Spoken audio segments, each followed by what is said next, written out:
open session now. Thank you. So the next item is the rates information. If I get it correctly on page. Yep, it's correct. Page 106. 106. Thank you, Mr. Chair. So largely happy to take this report as read. It's showing that our rates collection for the year continues to track in line with historical performance. There's probably just one comment that I'd make in relation to the rates remission information that's presented here. Just noting with the government's budget announcement last month, there was an increase in the level of eligibility for the DIA rates rebate scheme. So it's a really positive thing, but it will have a consequence for this council as eligibility for that scheme is the threshold for access to our hardship remission.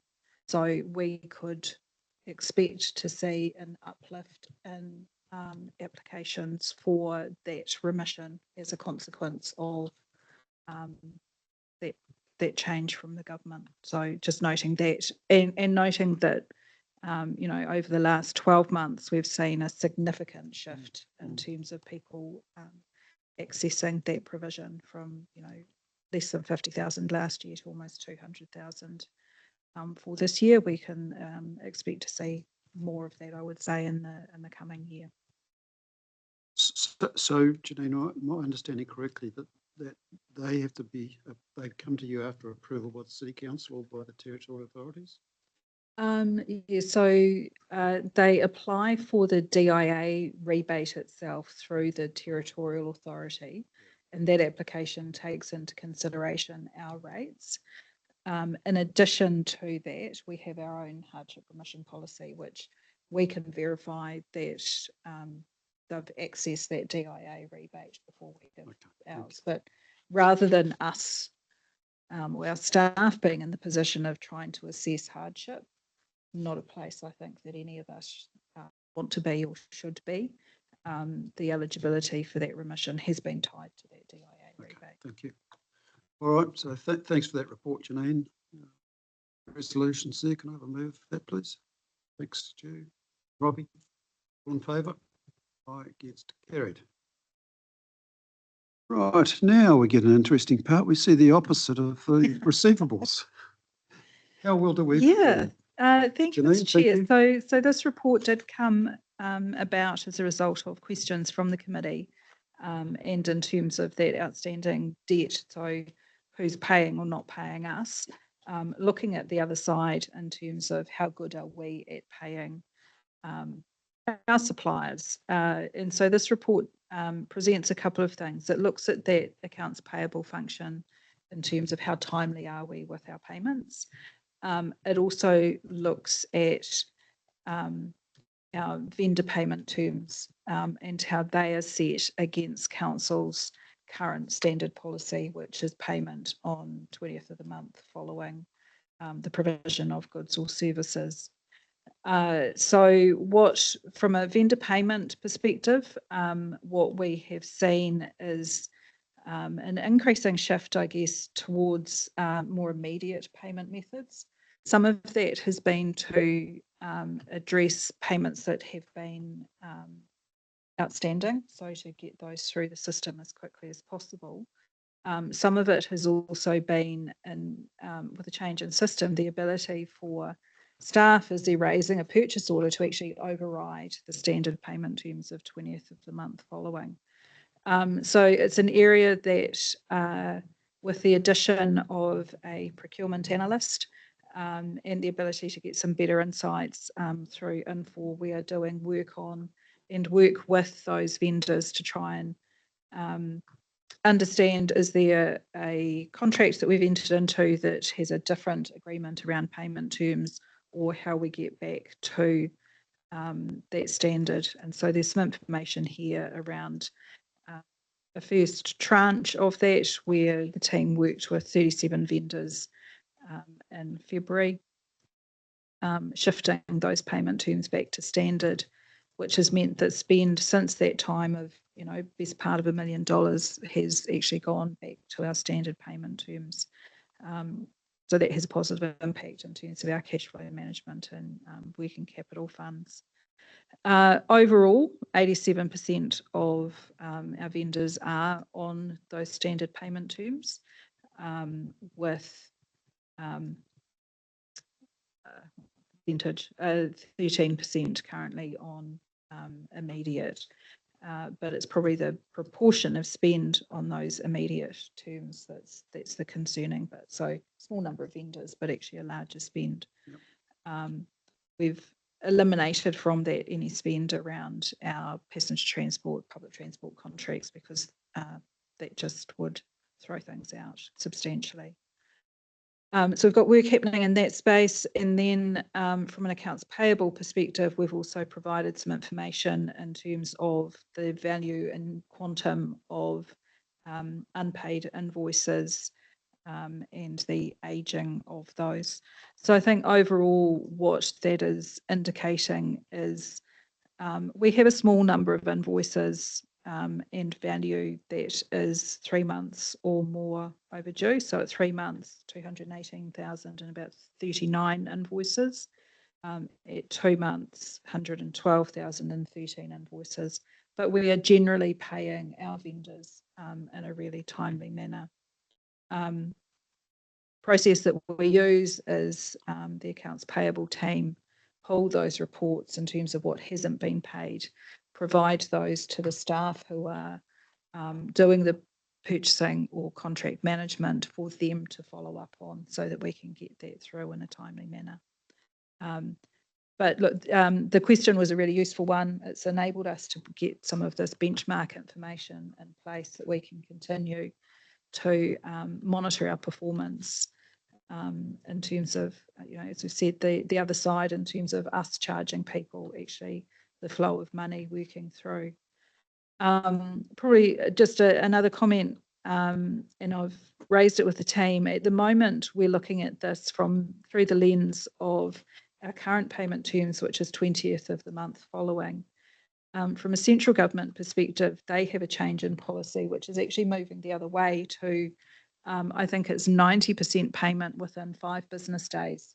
And so while that doesn't apply to us, you can imagine that there's expectations that sometimes get reflected onto us in terms of the way that we manage that. So I think it's 90% within 5 days. It's also linked with some e-invoicing transfers as well, so that a certain quantum of the invoices that are paid needing to be received electronically, which obviously facilitates that prompt payment methodology. But I guess it's one of those ways that we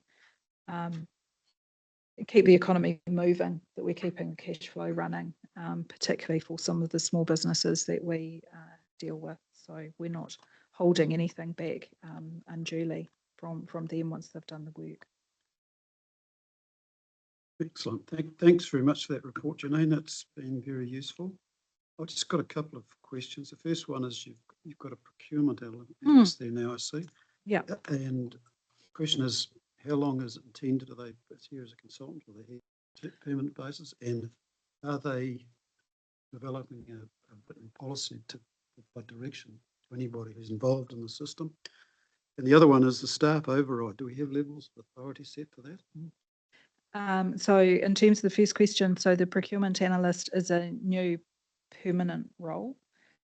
So that doubles our centralised procurement team from 1 to 2. It is the ability to really get that data analytics and insight that can help us make some calls around where are the opportunities to look at our procurement practice or our engagement with key suppliers and to do things differently. So Cam's role is really doing that.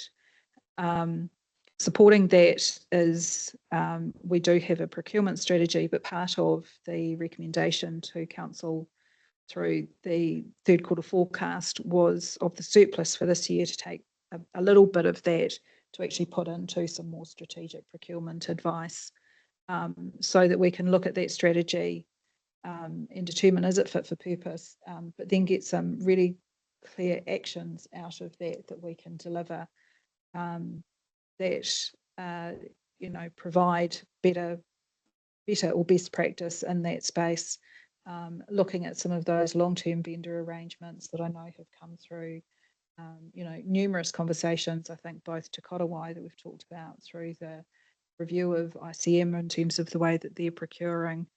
All of those things are actually helping us to have the policies and processes and now the team in place to actually deliver on some of that. Thank you for that. Any other questions for Janine? If not, I would like to put that resolution to the meeting.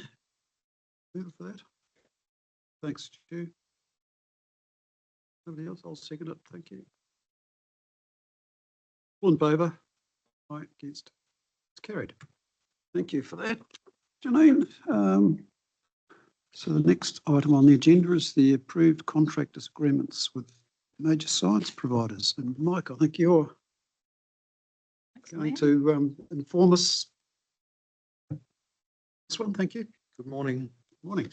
Councillors, good morning, Chair. I think this is certainly in this triennium my first time in front of this committee. So we'll be kind to you. You're good, good. I'm shaking in my boots. Jess, I think you've got a couple of slides, please. I just wanted to start off. I'll take the report as read. This is a process that we've been, I guess, involved with. I've been here nearly 6 years, and this is the second or third time we've gone through renegotiating approved contractor agreements with major science providers. In the past, that's tended to be, we look at the previous agreement, we sort of do some tweaks, and then it gets signed off, usually by myself and appropriate manager in either Niwa or Manaki Whenua.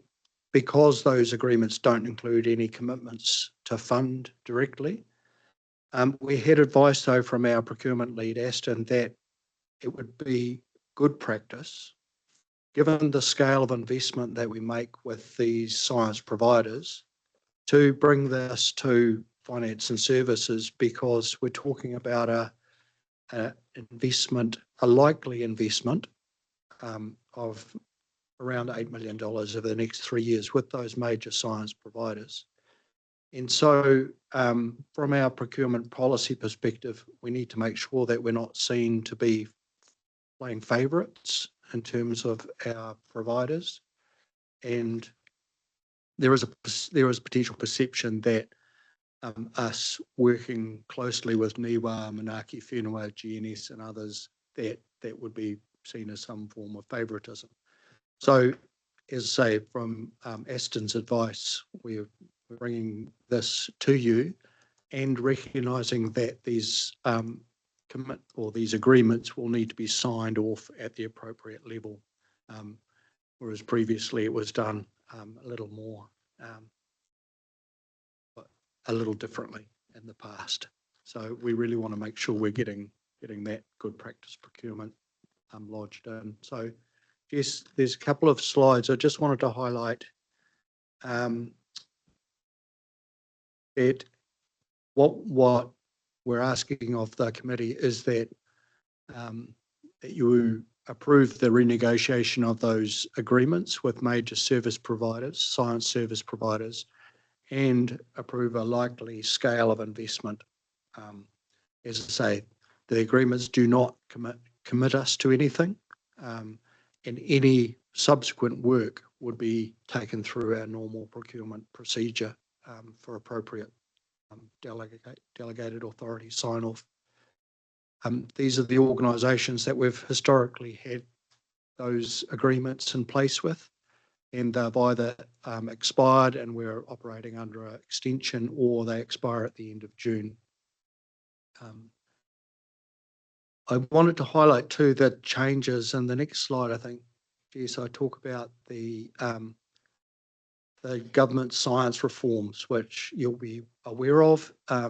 Major reorganisation of the Crown Research Institutes. So they've been in existence since 1992. and those Crown Research Institutes will cease to exist as of 30th of June, 1st of July of this year.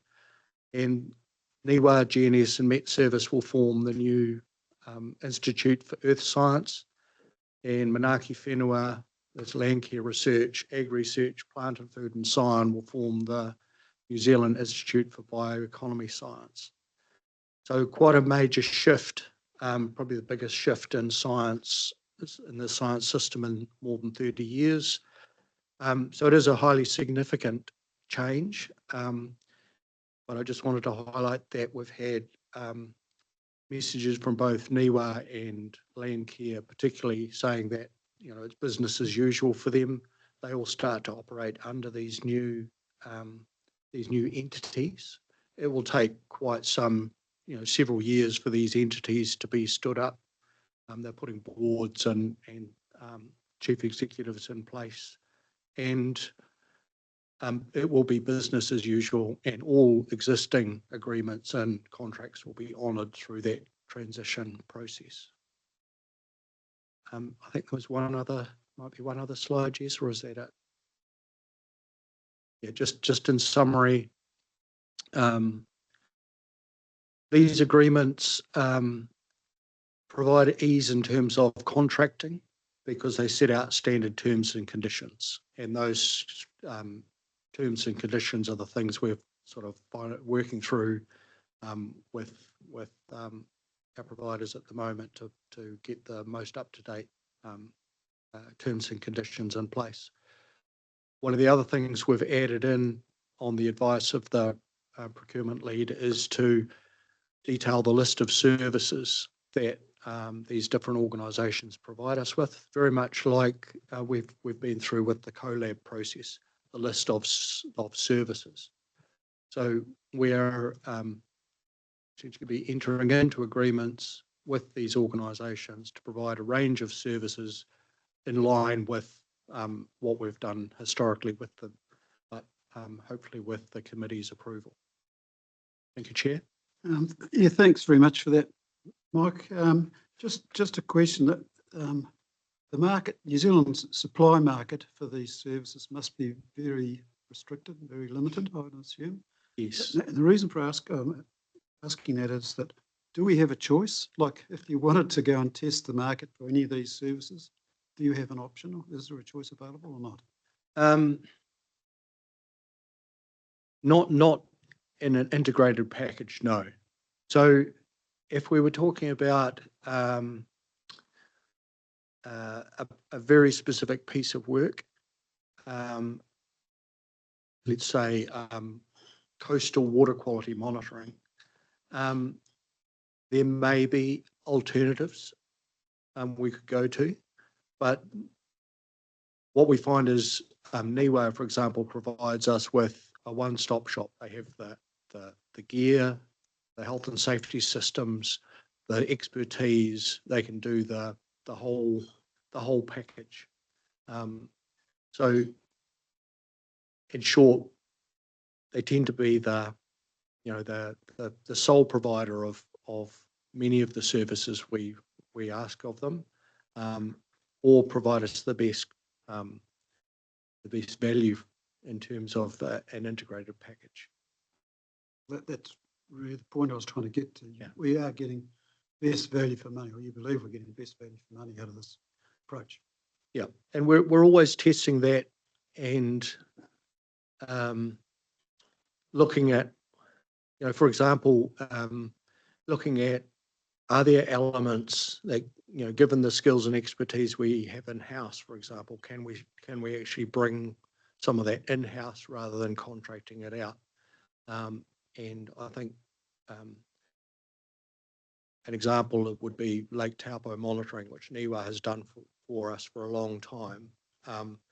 There are people on staff and an EDS team who've got the skills and expertise to perhaps transition that to being in-house. That obviously comes at a potential cost in terms of FTEs, which we would then need to bring through council for approval. So we're always looking at ways we can do things more cost effectively.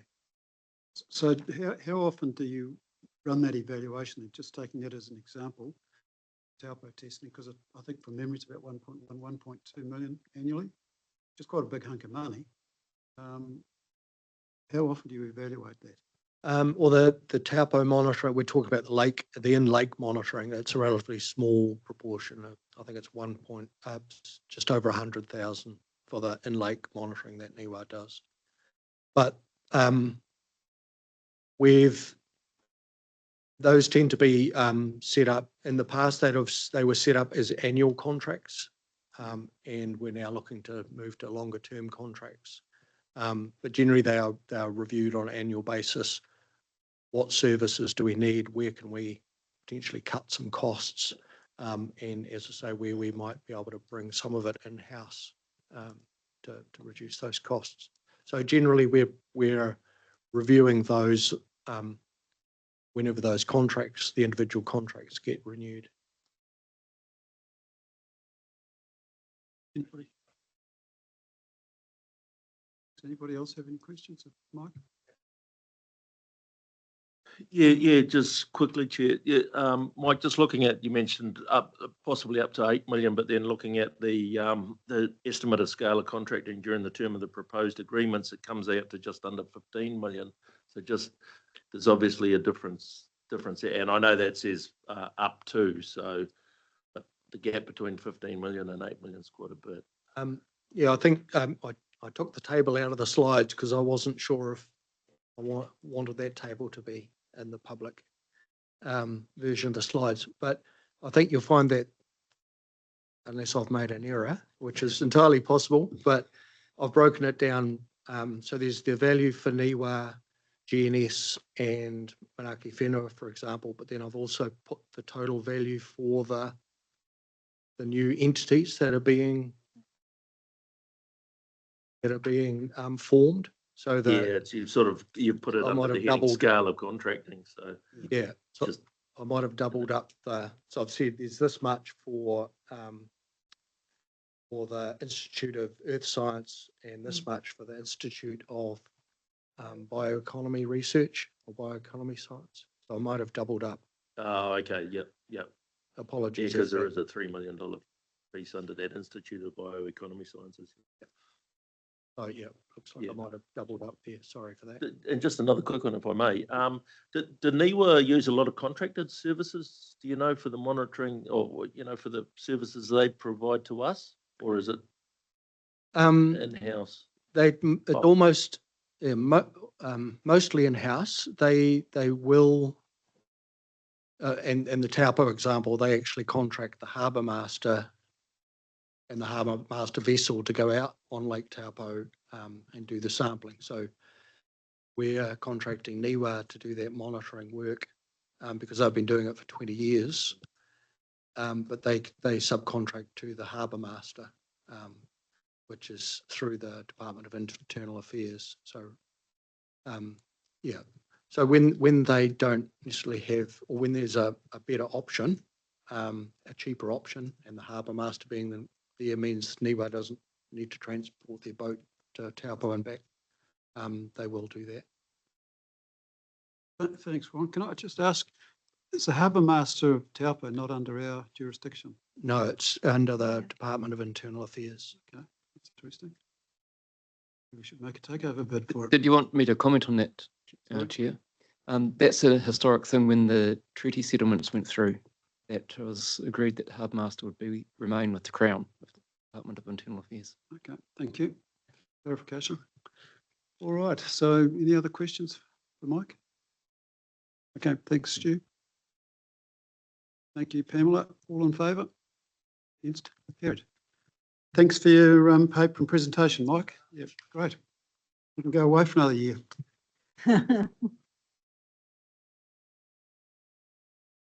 Right, next item on the agenda. Janine's Councillor, Chief Executive and Director expense for the quarter ending 31 March.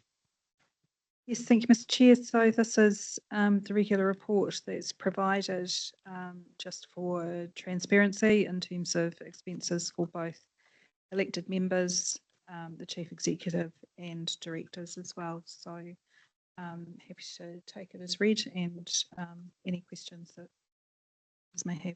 Anybody have any questions? Just a real brief one. Just your one there, Robbie, I'm assuming like our personal training budget's 3K, isn't it? So this is a gross amount where you've obviously topped it up, is it? 5Ks, yeah. Oh, is ours 5 now, is it? Yeah. I didn't realise that. Oh, 6, is it? Yeah, so oh so geez, the, I've missed a trick there then, haven't I? You So- and me together. so the budget provision is available over the triennium. Yeah, I knew Yeah, that, but I still had the old figure in my head. Jeez. Yeah, I know that. I do know how to. So have you not been asked to contribute yours back into the surplus for the year? Give it up at the end of the triennium. Okay, so a mover for that, please. Thanks. Pamela, thank you. All in favour? Aye, against, carried. Right, the next item on the agenda is Tenders Board Award contracts, 1 January to 31 March.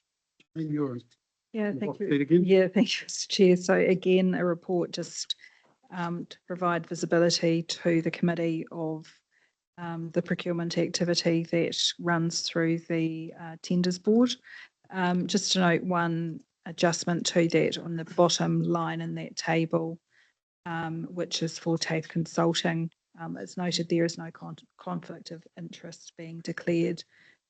Phil King did declare a conflict of interest in that case and did not participate in the decision in terms of the award of that contract. So Thank you, happy Janine. to take any questions.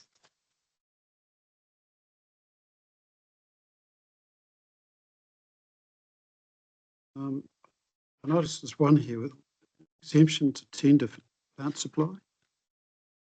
What constitutes an exemption? Through the chair, so there are various criteria for considering an exemption to tender. In this case, from memory, it was part of the funding agreement for this work that it was contingent on having the Ngāti Hawa Mahi Trust involved in it. So while it had come through us for review, one of the conditions of the government funding that that contract attracted was actually working with that trust. Normally it would be things like tight time constraints, scarcity of skills in the market, circumstances that say you can't go and actually approach the market for the skills that you're looking for. So that effective is being funded by the taxpayer. So we're just an intermediary.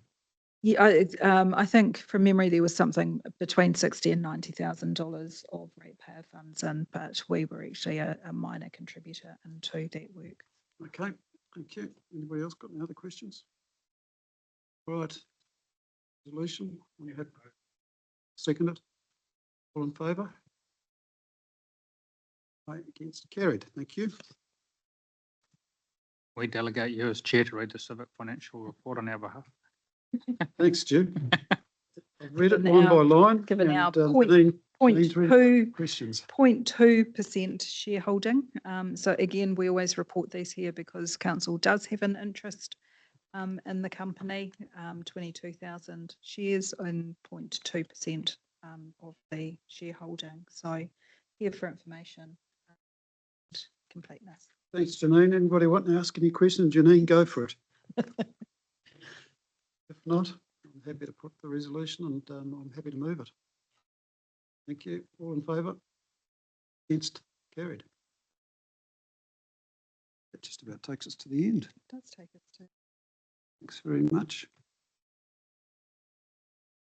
So anybody else have any comments, anything to add for the meeting? If not, I will ask Janine to close the meeting with a karakia.